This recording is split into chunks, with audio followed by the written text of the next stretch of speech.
Leitura do livro A Paixão do Senhor, 16ª parte. Esse Homo. Bom dia a todos, salve Maria. Pilatos saiu da residência em direção ao pátio, onde estavam os soldados e o povo. Todos estavam entusiasmados com o espetáculo, mas os sacerdotes começavam a ficar preocupados pela demora. Pensando que os ânimos estivessem mais calmos, Pilatos entrou e imediatamente foram cessadas as brincadeiras.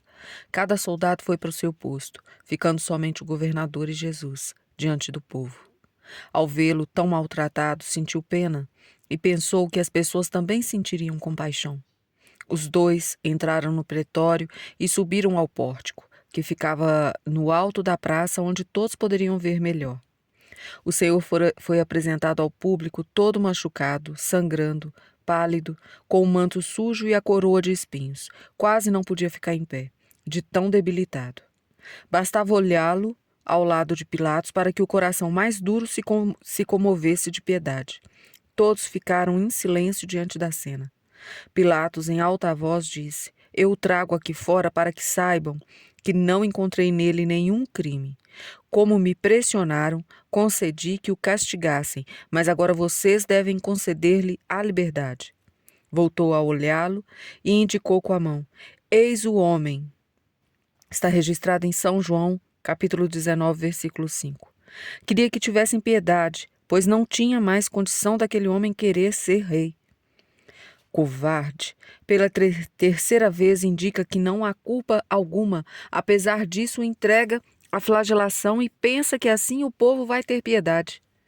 Quem pudesse presenciar o Senhor, que pela própria vontade estava com as mãos amarradas por amor aos homens, sentiria os anjos do céu ajoelhados adorando o homem-deus. E o amor deles era gelo, perto do fogo ardente da caridade de Jesus. Como foi possível que aquele povo fosse tão cego, de coração tão duro? Por que colocaram nas mãos de um pagão a solução? Por que não aceitaram a sentença? Já que não escutavam a voz de Deus, poderiam pelo menos escutar a voz do procurador romano. Pilatos tentava que se compadecessem de Jesus. Eis o homem. Vejam, nem parece mais o mesmo que me entregaram. Ele não tem poder algum, está todo despedaçado. Não precisam temê-lo como rei.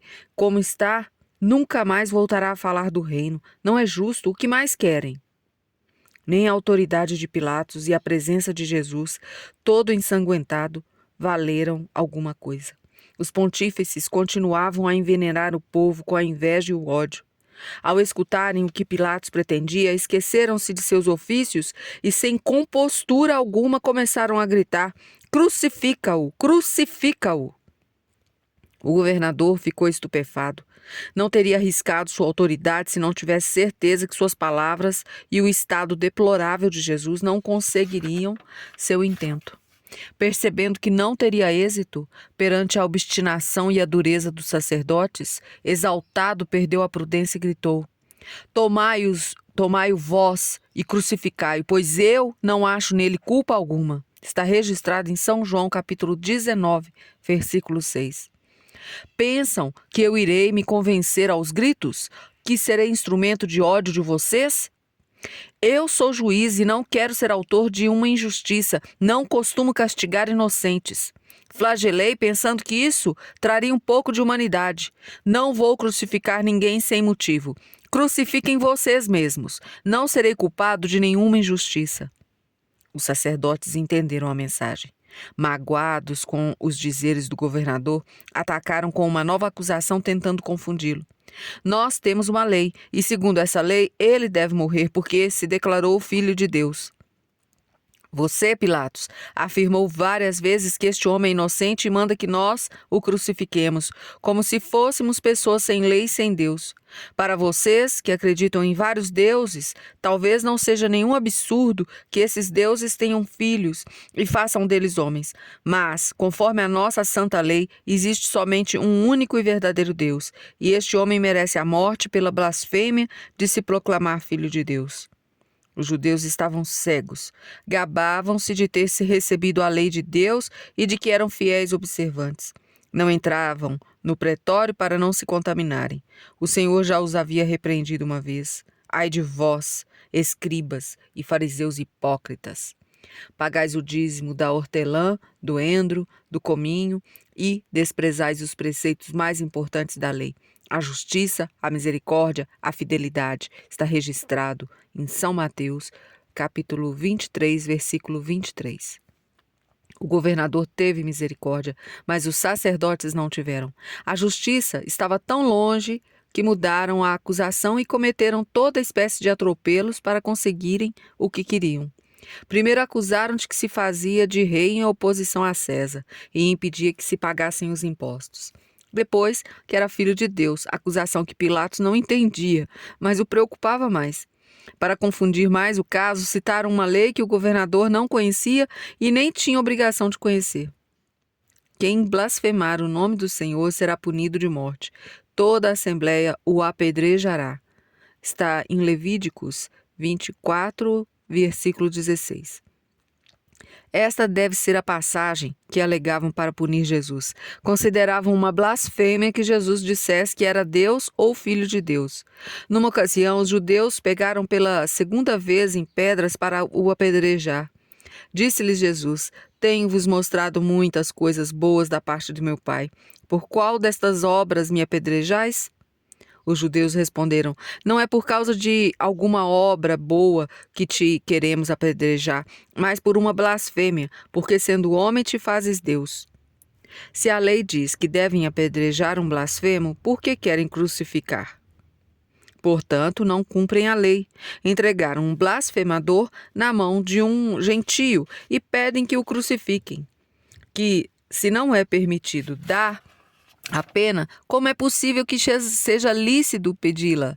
Se o crime de que o acusam não merece a morte, como pedem algo que não está na lei?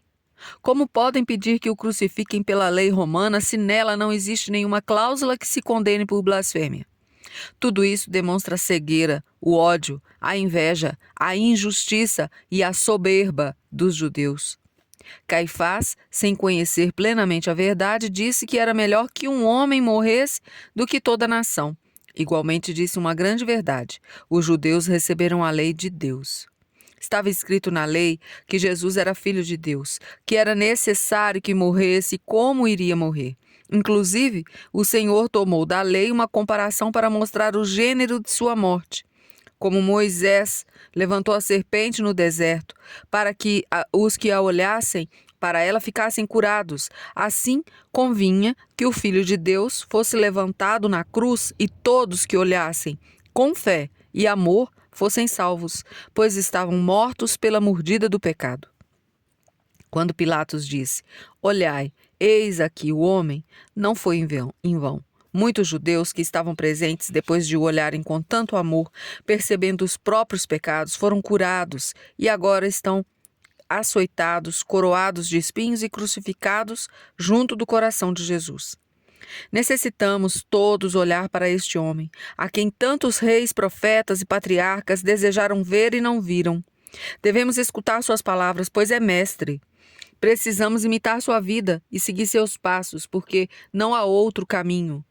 Olhai para este homem, para podermos chorar nossos pecados e pedir perdão, para não morrer e ser perdoados, pois quem não olhar não escapará da morte eterna. Pilatos conversa outra vez com Jesus.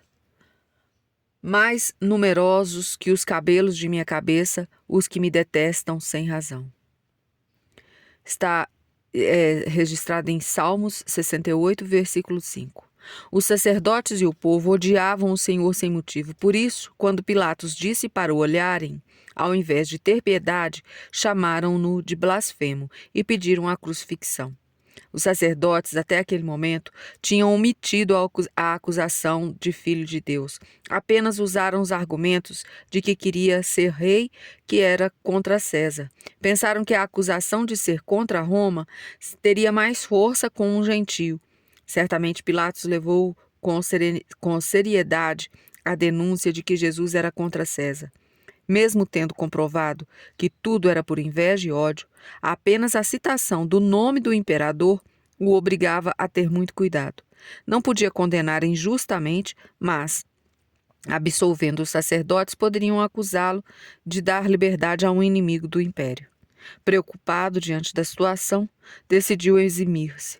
Enviou Jesus para Herodes, depois tentou uma troca por Barrabás e por fim mandou flagelá-lo. Nenhuma destas tentativas deu resultado.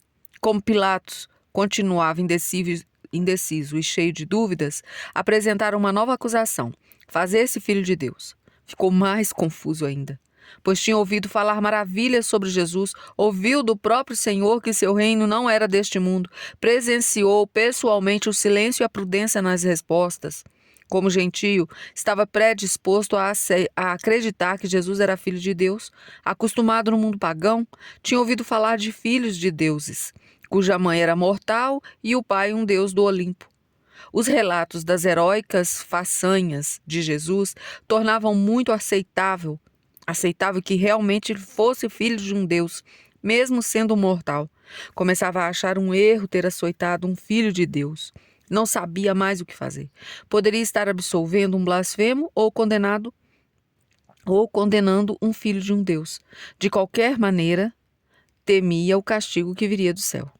Entrou no pretório e falou outra vez com Jesus, perguntando: de onde és tu?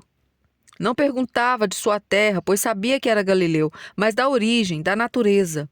O que dizem é verdade? Você é filho de um Deus ou simplesmente um homem? Quem são seus pais? Veio do céu ou de algum lugar escondido na terra? Pilatos havia declarado várias vezes que não encontrava nele culpa alguma e, como não estava convencido da inocência, era obrigado a absolvê-lo. O Senhor sabia que as perguntas nasciam do medo de perder o cargo de governador e da superstição. Por isso, nada respondeu. Aos judeus, Jesus deixou claro em várias oportunidades que era filho de Deus, pois os sacerdotes conheciam muito bem as Escrituras e sabiam exatamente o que perguntavam. Pilatos, ao contrário, não sabia o que perguntava e nem queria conhecer a verdade. Assustado, desejava apenas livrá-lo, mas o Senhor não quis fugir da cruz.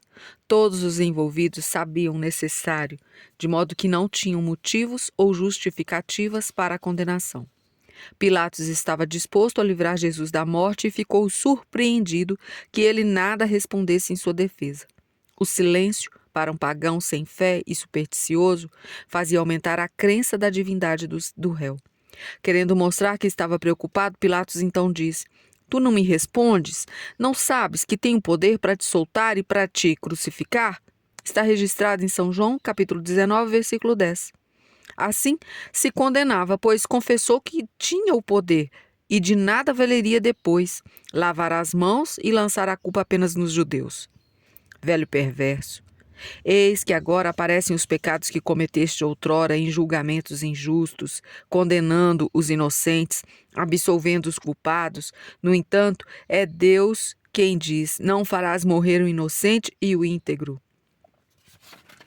Pilatos era desses juízes em que o poder sobe à cabeça, não usam mais a justiça, apenas a ambição. Ai daqueles, ai daqueles, ai daqueles que ao mal chamam bem e ao bem mal, que mudam as trevas em luz e a luz em trevas, que tornam doce o que é amargo e amargo o que é doce. Ai daqueles, ai daqueles, ai daqueles que são sábios aos próprios olhos e prudentes em seu próprio juízo.